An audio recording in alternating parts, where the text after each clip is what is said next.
ሀራምቤ ሬዲዮ 98.7 በትግራይ ክልል ወቅታዊና ነባራዊ ሁኔታው ከነበረው በላይ በማህበረሰቡ ላይ ከፍተኛ ስጋት እየደቀነ ይገኛል። በክልሉ በኃይል የተቆጣጠረው ህወሓት ባወጣው አዲስ አዋጅ መሰረት ወጣቶችን በግዳጅ ለውትድርና የመመልመል ስራ በስፋት እያካሄደ መሆኑን የተቃዋሚ የፖለቲካ ፓርቲዎች በጽኑ እየተቃወሙት ይገኛሉ። ይህ የግዳጅ ምልመላ በክልሉ ህዝብ ላይ የስነ ልቦና ጫና ከመፍጠሩ ባሻገር የቀጠናውን የሰላም ሁኔታ አደጋ ላይ ጥሎታል የሚሉ ስጋቶች እየበረቱ መጥተዋል። የሳልሳይ ወያነ ትግራይ ፓርቲ የህዝብ ግንኙነት ኃላፊ አቶ ብርሃነ አጽብሃ ከጣቢያችን ጋር በነበራቸው ቆይታ ቀደም ሲል በኢመደበኛ መንገድ ይካሄድ የነበረው የወጣቶች አፈሳ አሁን ላይ በአዋጅ ስም ህጋዊ መልክ ተሰጥቶት በስፋት እየተተገበረ ይገኛል ብለዋል። ዞኖች ተገድበው የነበረ በመላ ትግራይ በዋና ከተማ በመቀለም ጨምሮ በተለያየ የስራ መስክ የተሰማሩ ወጣቶች ከቤት ለቤት የሚሆን ህዝብ መሰብሰባቸው እና መንገድ ላይ እየጠሩ በትራንስፖርት አካባቢ ሰብ በሚበዛበት እየጠበቁ ወጣቶች እያፈሱ ነው። ይሄ ደግሞ በጣም ባለፈው ያወጣው የህልውና አደጋ በሚል አዋጅ ከፍተኛ በጣም ጨቋኝና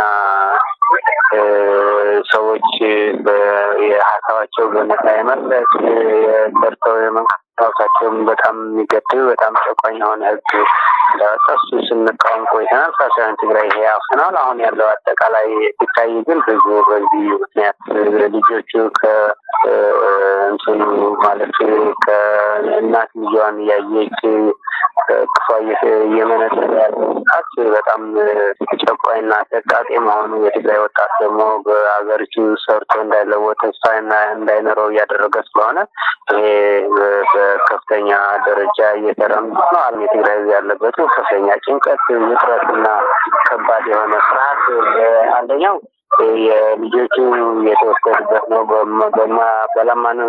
በማያምኑበት ሁኔታ ልጆች እየተወሰደና በኃይል እየተወሰደበት፣ ሁለተኛ ደግሞ መልሶ ጦርነት ይሆናል የሚል ከፍተኛ ፍርሃትና ጭንቀት የሚገኘው አጠቃላይ ያለው የክልል ሁኔታ። ኃላፊው አዋጁ የሰዎችን የመናገርና የመንቀሳቀስ ነጻነት የሚገድብ በመሆኑ ወጣቶች ተስፋ በመቁረጥ ክልሉን ለቀው ወደ መሀል ሀገርና ወደ ውጭ ሀገራት እንዲሰደዱ ምክንያት እየሆነ ነው ይላሉ። ላይ ከፍተኛ ውድቀት ነው የሚያመጣው። የዚህ ዋነኛ ምክንያት ደግሞ ወጣቱ አሁን ጦርነት እንደማይፈልግ በሰላማዊ በሆነ ተቃውሞ የሚገልጽበት መንገድ ነው። ጦርነት አይፈልግም ወይም የትግራይ ጦርነት አይፈልግም ስንል እኛ ግን ብዙ ጊዜ ሚስኮት ይደረጋልና ትግራይ ጦርነት ለማድረግ በቂ ምክንያት የላትም ማለት አይደለም። ለምሳሌ ምዕራብ ትግራይን አልተመለሰም፣ ተፈናቃዮችን አልተመለሱም። ነገር ግን ተደጋጋሚ የሆነ ከባድ ዋጋ የከፈለ ስለሆነ እነዚህ ነገሮች በሰላማዊ መንገድ በጠረጴዛ ዙሪያ ላይ መፈታት አለባቸው ከሚል እምነት የሚነሳ ነው። ህወሓት ግን እነዚህ ምክንያቶችን በማሳፈቅ አሁን ግዛት በማስመለስ የትግራይ የህልውና አደጋ አለበት በሚል ወጣቶች እያፈሰ ስለሆነ አንደኛ የጦርነት ይነሳል የሚል ፍርሃት አለባቸው። ክልሉ ያቆየወጡ ነው ወደ መሀል ሀገር ወደ አረብ ሀገራት የሚሄድ ነው። ስለዚህ በተለያየ መንገድ አንደኛ ህይወታቸው እያጡ ነው።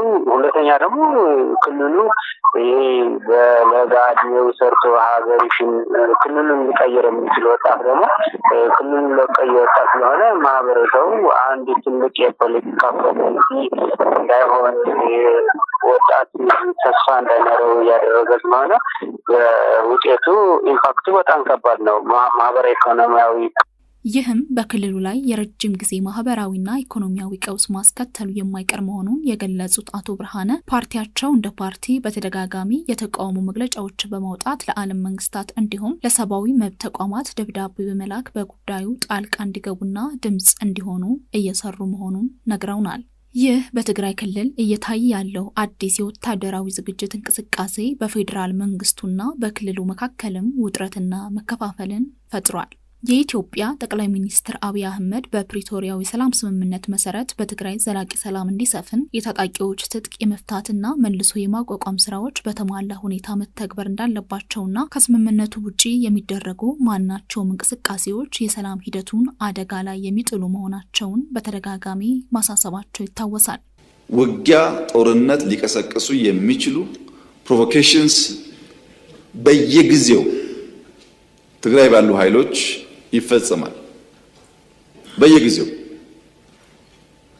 ከሁሉ የከፋው አሁን በርካታ የትግራይ ልጆች በጉልበት ታፍሰው ሱዳን ላለው ጦርነት ተሽጠዋል። በሱዳን ጦርነት ውስጥ የትግራይ ወጣቶች በማያውቁት ጉዳይ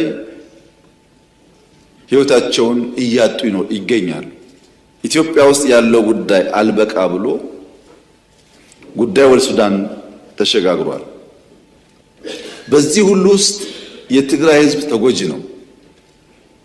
የትግራይ ሕዝብ የችግሩ ባለቤት ሳይሆን የችግሩ ገፈት ቀማሽ ነው።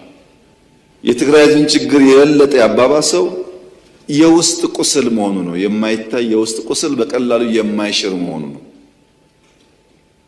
በትግራይ ውስጥ ከሚኖር ትግራዋይ በላይ በሰላም ወጥቶ መግባት የሚችል አፈሳ የማይካሄድበት በደሴ፣ በጎንደር፣ በባህር ዳር፣ በአዲስ አበባ፣ ቢሾፍቱ፣ አዳማ፣ አርባ ምንጭ፣ ሐዋሳ ያለ ትግራዋይ ትግራይ ካለው ሰው በላይ ሰላም አለው። በሌላ በኩል የቀድሞ የክልሉ ጊዜያዊ አስተዳደር ፕሬዝዳንትና የአሁኑ የጠቅላይ ሚኒስትሩ የምስራቅ አፍሪካ ጉዳዮች አማካሪ አቶ ጌታቸው ረዳ የትግራይ ሕዝብ የስነ ልቦና ጫና ውስጥ ሳይሆን የህልውና አደጋ ውስጥ መሆኑ ሊታወቅ ይገባል በማለት ክልሉ ወደ መደበኛ ስርዓት መመለስ እንዳለበት አሳስበዋል። ይሄ ከስልጣን ውጪ መኖር ይችላል ብሎ ማያመን የወረደለት የሚጠየቅበት ብዙ ወንጀል የሚፈጸመ አሁንም ወንጀል የተለያየ ኢኮኖሚ ወንጀሎች የሰብአዊ መብት ጥሰቶች ብቻ አይደለም፣ በወርቅ ንግድ፣ በኮንትሮባንድ በሁሉም እየተሳተፈ ያለ ቡድን ነው። ስለዚህ እቺ ስልጣን የምትባለው ነገር ያጣለት ጠይቃለሁ ብሎ ስለሚገምት የራሱን ህልውና ከትግራይ ህዝብ ህልውና በላይ አድርጎ የሚወስድ አመራር ነው። ስለዚህ ወጣት አስገድዶ ሰራዊት ውስጥ ሊያሰልፍ ሲሞክር ድርጅቱን ለማዳን ነው የሚለው። ድሮ ቢሆን ወጣቱ ነፃነቱን በደንብ ስላልተረዳው አስገድደን ነፃ እናደርገዋለን እያሉ ነው ያሉት ማለት ነው። እየሰሩት ያሉት የስነ ልቦና ስብራት ምናምን አይደለም እያስከተለ ያለው በትግራይ ህዝብ ላይ ህልውና አደጋ ነው እየፈጠረ ያለው። በግዳጅ መሰለፍ አልፈልግም የሚለው ህይወቱን ሪስክ እያደረገ ጥይት ተኮሰበትም ጭምር ወደ አፋር ወይ ሌሎች አካባቢዎች የሚገባበት ሁኔታ ነው። የትግራይ ህዝብ ቁጥር በእንደዚህ ሁኔታ ከቀጠለ አብዛኛው ስደተኛ የማይሆንበት ምክንያት ነው። አብዛኛው ተፈናቃይ ነው የሚሆነው። ኦልሬዲ በመቶ ሺዎች የሚቆጠር ተፈናቃይ አለ ወደ ቦታው መመለስ የነበረበት። የሱን ጉዳይም ይደር ተብሎ አሁን ተጨማሪ 100 ሺዎች እየተፈናቀሉ ነው ወደ ሌሎች ኢትዮጵያ ክፍሎች ማለት ነው። ስለዚህ ይሄ ድርጊት ዝም ብሎ የስነ ልቦና ስብራት፣ ማህበራዊ ቀውስ በሚል ያለው የምትገልጸው ንጹህ ወንጀል ነው እየፈጸመ ያለው ይሄ አመራር። በዛ ልክ ነው መጠየቅም ያለበት፣ በዛ ልክም ነው ልንረዳው የሚገባው። እንዳልኩት የትግራይ ወጣት ይህን አመራር ጭምር ከሞት ያዳነው ወጣት ነው። አሁን ሰላሙን ነው ይፈልገው። የሰላም ስምምነት እኮ ሲፈረም በሰላማዊ መንገድ ዓላማችንን እናስፈጽማለን የሚል እምነት ስለታት ኦልሞስት የትግራይ ህዝብ ከዳር እስከ ዳር 100% ሊባል በሚቻል ደረጃ የሰላም ስምምነቱ ደጋፊ ነው። ግን የሰላም ስምምነቱ ጥቅሜን አደጋ ላይ ይጥላል ብሎ ያሰበ የወንጀለኞች ስብስብ ግን አሁንም ወጣትን እያስገደደ ሌላ ዙር ጦርነት ውስጥ ካልገባሁ እያለ ቀረርቶ የሚያሰማበት ሁኔታ ነው ያለው። ወንጀል መሆኑ ነው ሊሰመርበት የሚገባው። አቶ ጌታቸው በክልሉ ያሉ የተወሰኑ የህወሓት አመራሮችና መዋቅሮች ከፌዴራል መንግስት እውቅና ውጪ የሚያደርጓቸው የኃይል ምልመላዎች የትግራይን ህዝብ ዳግም ለጦርነት የመማገድ ሂደት ነው ሲሉ ድርጊቱን አውግዘውታል። ዓለም አቀፉ የሰብአዊ መብት ተሟጋች ድርጅቱ ሁማን ራይትስ ዎች በበኩሉ ቀደም ሲል ባወጣው መግለጫ ሰላማዊ ሰዎችንና ወጣቶችን በኃይል መመልመልና ለጦርነት ማዘጋጀት ዓለም አቀፍ የሰብአዊ መብቶች ህግን የሚጥስ ተግባር መሆኑን አስገንዝበዋል። ወጣቶች ካለፈው ጦርነት ማገገም ሳይችሉ እንኳን አሁን ለሌላ ዙር ስጋት መጋለጣቸው ህብረተሰቡን ለከፍተኛ ፍርሃትና ጭንቀት ዳርጎታል ሲል ድርጅቱ በጽኑ ተችቷል። የትግራይ ህዝብ የከፈለውን ከባድ የጦርነት ዋጋ ከግምት ውስጥ በማስገባት የፕሪቶሪያው የሰላም ስምምነት ሙሉ በሙሉ እንዲተገበርና ጥያቄዎች በሙሉ በሰላማዊ መንገድ እንዲፈቱ ማድረግ ለችግሩ ዘላቂ መፍትሄ ለማምጣት ወሳኝ እርምጃ መሆኑን የክልሉ ተቃዋሚ ፓርቲዎችና የተለያዩ አካላት በአንድ ድምጽ እያሳሰቡ ይገኛሉ። ሀራምቤ ሬዲዮ 98.7